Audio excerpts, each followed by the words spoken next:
It is the history of the Tottenham. So good. Hello EFD squad and welcome back to the Euro Roundup where you pick our winners and losers from the weekend just past. I'm joined by a big old winner here, it's Patrick Van Straten. Look at that beard. Groomed to the max, this man. Is it? Inspired me to get a haircut over the weekend. You needed it. Rocked up into the office with a better fade than mine. Totally despicable behaviour. Talking of despicable, Inter Milan are kicking us off, but with Lazio as winners, and this comes from Haris Besic. What happened in this game where two sides, were competing for a Champions League berth? Yeah, well, Lazio ended up getting the win, beating Inter 1-0 to move up to 48 points. That now means that the Nerazzurri have only picked up 7 from the available last 15. Oh, sticky. At a really crucial time in the season. It looks earlier on in the year like they were pretty much nailed on to get that third place, but they've slipped back into the pack. And now Lazio, as a result, are pushing their way back into contention. They're 3 points behind AC Milan, who are in 4th, with a game in hand. So it looks like they might finally get the Champions League football, which I think we all think they deserve. Well, Inter robbed them of it last campaign, didn't they? They did. The final Last day of the season. Pure theatre. So this would be revenge best served as a dish that's cold. That's exactly the saying. Rolled off the tongue now. Perfect. That. Oh, God. I'm like a bard. Why would we do that again? Anyway, Lazio's game in hand is against Udinese, who are currently in 16th, so you'd expect them to win that. And some of their players are coming into form at exactly the right time. Luis Alberto is having a sensational season. Amazing assist for Sergei Milinkovic-Savic to head home in the 13th minute. That's only his 4th goal of the season, the 24-year-old Serb. So he has seen his stock drop a little bit from last year, but still a very reliable presence in the midfield, a good defender, can still do pretty much anything. But was put on a pedestal, wasn't he? Yeah, when Lazio said we want 130 million for him. I can't decide if this is good or bad, because on the one hand it means that he's likely to have fewer suitors. On the other hand, it means that if they did sell him, they'd get less money for him. So it's a little bit of a mixed bag. But the guy that I'd like to talk about a little bit is Lucas Leiva, who is really, I think, he and Alberto really sum up what Simone Inzaghi has done at Lazio, which is find these kind of misfit toys and turn them into really important cogs in an excellent side. In this game, 3 tackles, 9 interceptions and 9 clearances for a guy who we thought had lost his legs 3 years ago. So really impressive scenes from him. And I don't know. I mean, this is just a story of one side in the ascendancy and one side who look like they cannot buy a win. I think Lucas Leiva got the fans' player of the year, or maybe just the club's player of the year in general last season as well. So an absolute renaissance from him in the Eternal City. But you're right. I mean, Inter will feel like they could have played for an eternity in this game, Pato, and not scored. So only against Parma, thank you very much, have Inter attempted more shots in a single Serie A game. It was 28 against Parma this season without finding the net. So 18 attempts against Lazio and just could not find their way past Rakosha, who had a very good game nonetheless. He's a great keeper. So they are missing Mauro Icardi, despite the fact, excluding him from the side is extremely easy. Spalletti has a lot of ammo at his disposal to keep that nuisance in the stands, which we're going to discuss later because he came out with some very punchy comments post-game. But in his absence, Keita Balde led the line, of course, used to play for Lazio, went off to Monaco. We thought that was a very wise, savvy bit of business from Monaco because he has got undoubted amounts of talent. He's now on loan at Inter and has fared better during this period as a lone striker. So, thought he might perform against his old club here. And he had 3 shots, 2 of them 2 on target, all 3 in the area. The other effort blocked and 3 dribbles to boot. So useful in some regards, but just could not find the back of the net. Politano and Perisic also having 9 shots from out wide in this game too, combined that is, with Lazio's 24-year-old Albanian goalkeeper Tomasz Strakosha, who I mentioned a minute ago, making 7 saves in this game. But Handanovic probably made the better caliber saves. So it sort of balanced itself out in the end. Now it's clear, like I said, who Spalletti blamed after the game for this lack of decisiveness in the final thirds. So taking pot shots at one-to-way captain Mauro Icardi, who's still their top goal scorer this season with 13 goals in 2,200 minutes, or 1 in every 2 roughly. So the Italian said of, you know, M9, that's his self-christened nickname that he wears on his armband, definitely a top bloke. It's humiliating to negotiate with a player to pull on the Inter jersey. The way he behaved, he has to stay out. I think he could have played 20 to 30 minutes, even a half in this game. And I mean, that'd probably be at a stretch. He's been out of training for a month, but supposedly back for the last week. But that's the point. Those who are in the locker room need to play. Now, this is my favourite part, Pato. Lionel Messi makes the difference, not Icardi, with all due respect, as in, know your place.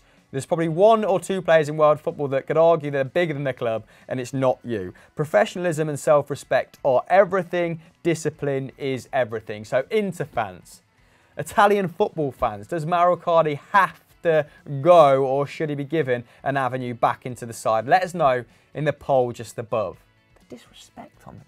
Our first losers of the week are Bayern Munich. This comes from @Mark_confused. What happened to Bayern? I mean, fairly confusing given the statistics in this game that they ended up drawing 1-1. Funny though. With Freiburg. And they're becoming somewhat of a booby side for Kovac. I think he's yet to oversee a win against them in 6 attempts as coach. The reverse fixture of this game in November also being 1-1. Now, Lucas Höhler fired in for the home side after just 3 minutes. Not an ideal start before Robert Lewandowski equalised with an absolutely exquisite volley in the 22nd minute. Go and check that bad boy out. He needs one more goal now to reach the 200 mark in the Bundesliga. The last player to do so was Werder Bremen's Manfred Bergsmüller. Is there a more German name than Manfred Bergsmüller? It's pretty German.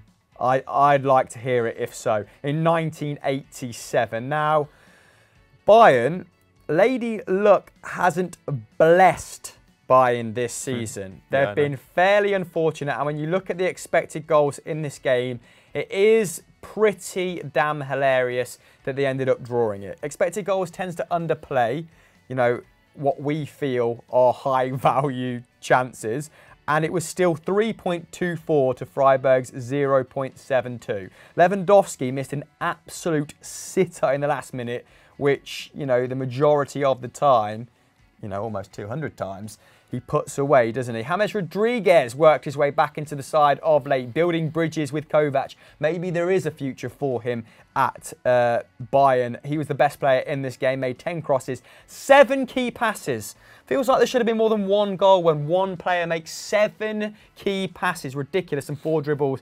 But Lever just could not keep up with the level of assistance he was receiving. He had 10 of just the 27 shots, Pato. He had 10 shots. 10 shots, 7 key passes, 27 shots, expected goals of almost 3.5, 1-1. Wrap your bloody bonts around that. It's not that hard to wrap my mind around that. Arsenal did this for about 3 years straight. But anyway, Freiburg, now on a pretty good run. They've only lost one of their last 8 league games, which was a 2-0 defeat to Bayer Leverkusen, who are kind of resurgent at the moment. Höhler, who got the goal in this game, has scored 2 of his 5 Bundesliga goals to date against Bayern, which is a pretty good way to get yourself noticed. Had 3 shots, all on target. The first time he's managed that in a game since January. Only the 3rd time he's managed that all season, though I'd say that's actually quite impressive. It's quite efficient to have 3 games where you have 3 shots and you put them all on target. They only had 35% of possession, but the team as a whole was pretty efficient too. Had the same number of goal attempts as Bayern in the first half, though of course expected goals does seem to indicate that those attempts were generally quite speculative. They're yet to win a Bundesliga game without striker Nils Petersen in the side since February 2015. That doesn't seem sustainable. They've played 11 games without him, drawn 5, lost 6. I would think about upgrading the squad in that situation. Or bloodletting. Get some young blood in him. Yeah. Keep him youthful. Transfuse him, yes. like Peter Thiel. Anyway, their keeper had a good game as well, Schwolov. Career high 8 saves in 1 Bundesliga match. Not surprised, a lot of shots in this game. Anyway, the real consequence of this match is that Bayern are 2 points behind Borussia Dortmund, having previously been ahead of them on goal difference. They face each other this Saturday. Oh, God. I believe that's at the Allianz. The Klassiker. So if Dortmund can avoid a loss in that game, then you've got to think they're going to go on and win the title. So unlucky Bayern, you're in our losers. Our second winners are Ajax, a massive game in the Eredivisie in terms of the complexion of the season, the run-in, so on and so forth. This comes from @KJ161200. Who did they slay? They were playing PSV Eindhoven. Obviously, these two sides are way ahead at the summit of the Eredivisie table. And thanks to a 3-1 win, they closed the gap to just 2 points, meaning that any slip-up from the Eindhoven side means that Ajax might well get their hands on a title, as well as getting to the quarterfinals of the Champions League. Not bad. Now, they went ahead early on. A bit of a mix-up from a Ziyech cross led to Daniel Schwab putting the ball into his own net. But it still looked like they might face an uphill challenge early on in the second half. Firstly, Nusar Mazraoui, who was playing right back in this game, was sent off after a really high boot into the head of Angelino. He was actually first shown a yellow card, then the ref went and consulted VAR and upgraded it to a red. And then from the resulting free kick, Andre Onana in goal comes storming out to get it. It's genuinely like right on it's pretty much 17 yards out. He comes storming out to get it, gets nowhere near, and Luke de Jong just nods into an empty net. Thank you, bang. Absolutely ridiculous.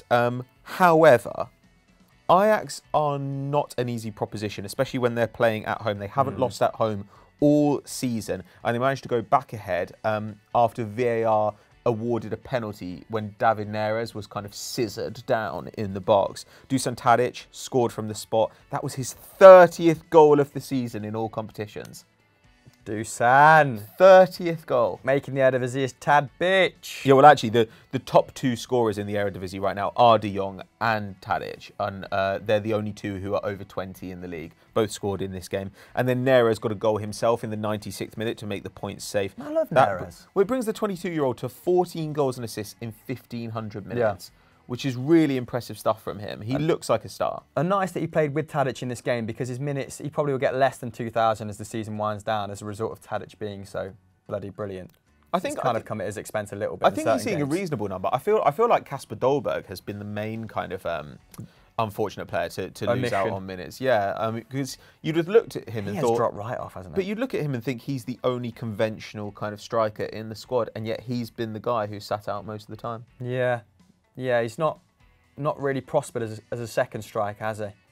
Or as a striker as much this season. I mean, that's probably an unfair assumption. I've not looked at his numbers in depth, but just not heard anywhere near the same noise as the 2 years prior. Anyway, moving on to Ten Hag's side, who will be, pretty proud, the manager, of the determination given the early uphill battle they had to face. Both sides sharing possession, equal amounts of possession, and having 10 plus shots each. So it was an action-packed derby, let's say. Hakim Ziyech was the standout performer for Ajax, although he didn't get on the score sheet, caused absolute havoc for the PSV backline, taking 4 shots in this game, produced 3 key passes and 3 dribbles, which are numbers that look great, for anyone across any given league, but these are sort of his standard numbers right now. Yeah, and there's been times in the last 2 or 3 years where he's led the Eredivisie 4 shots, 4 dribbles, 4 key passes simultaneously. He is just a creative powerhouse, isn't he? Frankie Dionne, talking of powerhouses, this guy, has 1 bad game every 30, it seems. Another standout performance from him, 2 key passes from his deep lying position in midfield, 66 passes, to almost double any other midfielder for Ajax. He is predictably, was the hub in this game and had a pass accuracy of 86%, which is pretty elite. I think, players like Fernandinho sit around 85%, just to give you a form of comparison. Barca bound, but still hell-bent on getting that league title, it would seem. So PSV might feel a little bit hard done by in this game, Pato. They dominated the first half, like you said, had a few standout performers, with Angelino recovering from that kick to the head to put in a man-of-the-match performance, arguably. I mean, 4 tackles, 4 interceptions and 7 clearances. That's not bad on the defensive end, is it? And I did like Van Bommel's comments after this game that defeat was just unnecessary. It makes it seem as elementary as just picking whether to win or lose. I'm guessing he means because of the numerical advantage, because they gave away a penalty. Eredivisie fans, who do we see tying this one up? A PSV going to slip up? I mean, they've got Pek Zwolle next, and they're 12th, so probably not in the foreseeable future, but maybe, some tricky ties to come. Our second and final loser of the week is Alfredo Morelos. This comes from @Cameron Amos. Oh, God. This is like when Doogie talks about Sunderland. Equally big in a clubs. row. I mean, listen. The only way... Oh, God, look at him.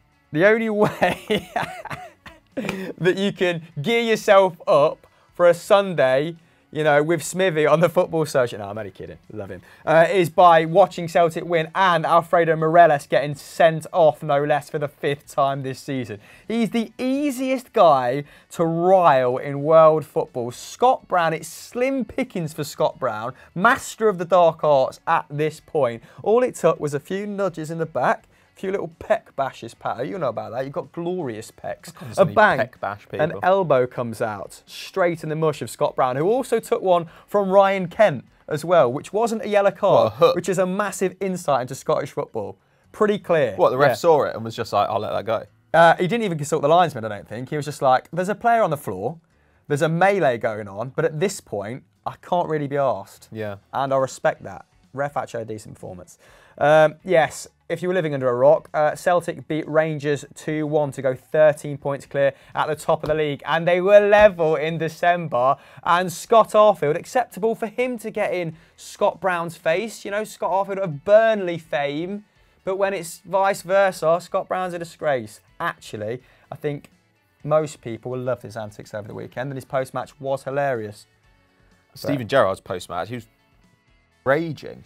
Yeah, and so you would be. I mean, he's backed Alfredo Morelos enough times this season. He actually said, I've backed him more than enough. I can't defend him anymore. Jesus. Probably wish they'd sold him to Bordeaux at this point for £7 million, which is what they bid in the summer. But, you know, they've got another striker of League 2 quality or League 1 quality in Josh Maja. So I guess they don't need him anymore. And I thought you were going to say Defoe. Remember when Rangers fans said, if Moussa Dembele's worth 20, then Morelos is worth 25. That was a legitimate argument from Rangers fans. Oh, anyway, let's move on. Rangers, to their credit, came back into it, you know, very well in the second half, given their, you know, numerical disadvantage. And Celtic, and they were a goal behind, weren't they? Yeah, Odsonne Edouard. Sorry, I forgot to even mention the goal. A lovely run and finish from Odsonne Edouard. A great ball through to him as well. It was a counter-attack. Celtic have sort of thrived off counter-attack since Neil Lennon's come back in, not exerting anywhere near as much control that we had under Brendan Rodgers. And I do feel like we're kind of scrambling around for victories at the moment. And that is probably why Neil Lennon shouldn't get it on a permanent. Listen, I'd love for him. The romantic in me says that Neil Lennon should be here for 10 in a row. But if there's an even outside chance of getting Marco Rose, then you double down on Marco Rose. I don't see that happening. I said outside chance. There's no chance, surely. Why are you doing this to me live on set? Because it doesn't matter. You could manage Celtic and they'd win 10 in a row. That is true. I should. The rest of the league's terrible. You know what doesn't matter? You know what doesn't matter? Yeah. I mean, the second half performance of Rangers, despite, you know, doubling Celtic's number of fouls, despite having 12 shots to Celtic's 6 in the second half, despite Ryan Kent getting, you know, his 10th senior goal, ultimately didn't matter because who pops up at the very end? James Forrest, arguably Celtic's best player for the last 2 years. Emphasis on who? How dare you? Who is James? Is he the guy who runs like this? Yeah. Like he's on the decks? Yeah, absolutely. Amazing. Remixing, you know, a track every run. But he will be doing, you know, serious bits at Southampton in 6 months' time. So, mark my words. Yeah, he got beyond Halliday. It was a nice little finish. Odsonne Edouard, again, vital to the goal. I feel like I've taken long enough in this section. So why don't you talk about Scottish football? Because I'm going to love to see you. My understanding was there was another sending off, wasn't there? There was at the final whistle. Quality. Halliday. I love a final whistle sending off. Halliday got sent off because he took great umbrage with Scott Brown celebrating in front of the 800 Rangers fans that were allowed to be in Celtic Park. Oh, there are 800 Rangers fans. Yeah. That's cute, isn't it? We're not allowed to be there in their droves because, you know, it gets a bit stabby. Jesus.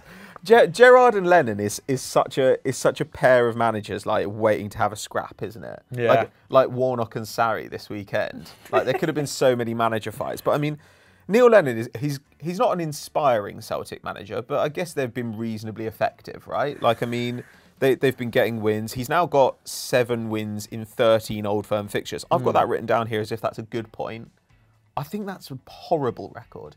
4 losses in 30. Look, don't get me wrong. I understand that in derbies, quality gets flattened a little bit because there's that competitive element. But on the other hand, like Celtic really should not have lost any game against Rangers over the last 9 years. When he was in charge, Rangers were the dominant team in Scottish football. Yeah, that's how much of a role reversal there's been. So he lost his fair few when he came in, because he came, you know, to the fore off the back of the Tony Mowbray era, which was, if you think Scottish football is depressing, try, you know, watching Scottish football where Tony Mowbray is the leading manager in the league. Yeah, I'm not going to do that. Yeah, I mean, what an awful time. Don't know why I do that, but I don't know. Odsonne Edouard is a little bright spot in Scottish football. 14 goals, 4 assists in the SPFL. In the derby, he's played 5, scored 4, which is a good way to endear yourself to Celtic fans. But in this game, like it potentially was not his sort of match. Like they don't dominate the ball as much as they did under Rodgers, right? No. And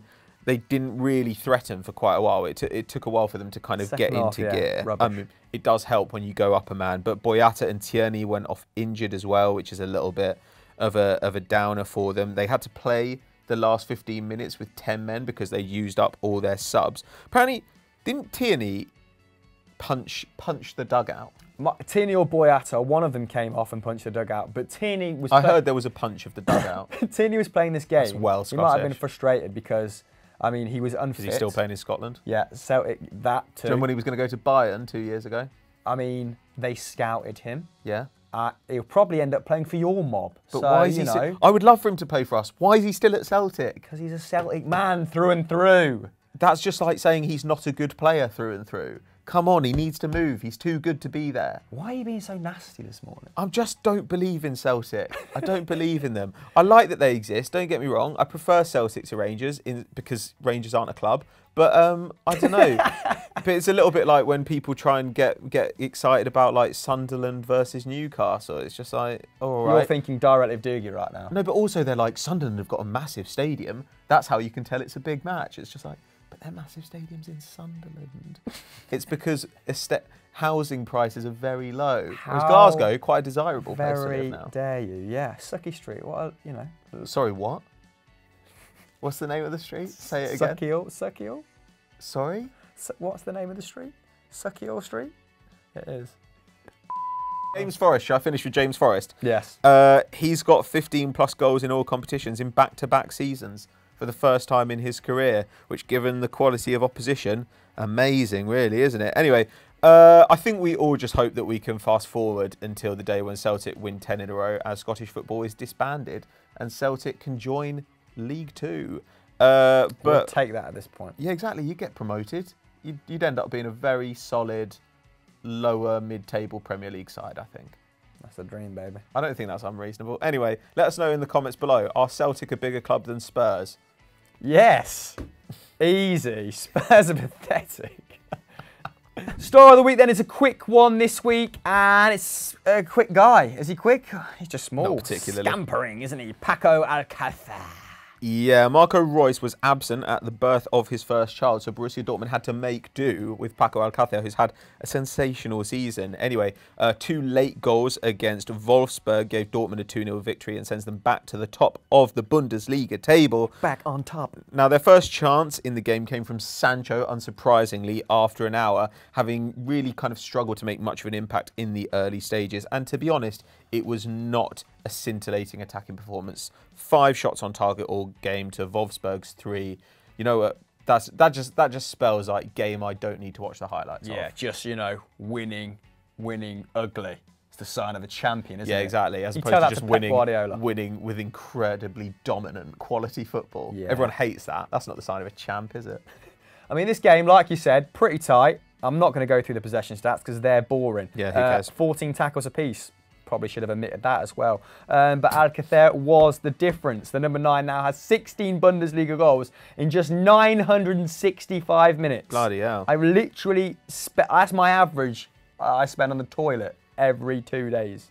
9 starts, 12 appearances from the bench. It's a goal every 60 minutes. Especially if you're every on Twitter. 60 minutes. Every 60 minutes. I've got that down here. It doesn't seem right. Scottish football stats. I had to read that 3 times. I mean... Imagine how many goals he would score at Scottish football, though. Have we ever thought about putting he would get kicked into a different postcode in Have Scottish we ever thought about football? putting a league average striker in Scottish football and just seeing what happens? Yeah, that happens all the time. How has Moussa... Okay. Anthony... Just to go back to this. Stokes. How did... Who the f*** that? Exactly. It's 20 a season. How did Moussa Dembele not score like 50 goals a season? He's so good. Because people would kick him clean in the thigh. They were like, he's got no hamstring. I'm going to... So I'll destroy the other one. I didn't realise he was a pussy. Well, he has his injury woes, but, you know, not now in France. All right, his expected goals and assists are in the top 5. Carry on talking about Packer. Go on, finish this Back section. on Scottish football. You got me all riled up. Stop putting your iPad in front of your face. Oh, well, that's tends to happen when I don't really believe in what I'm saying. You look like you're trying to tan with it, like trying to reflect the light. I don't know what to do with my hands. I'm like Ricky Bobby. And if you haven't, you know, watched Talladega Nights, you won't know what I'm talking about.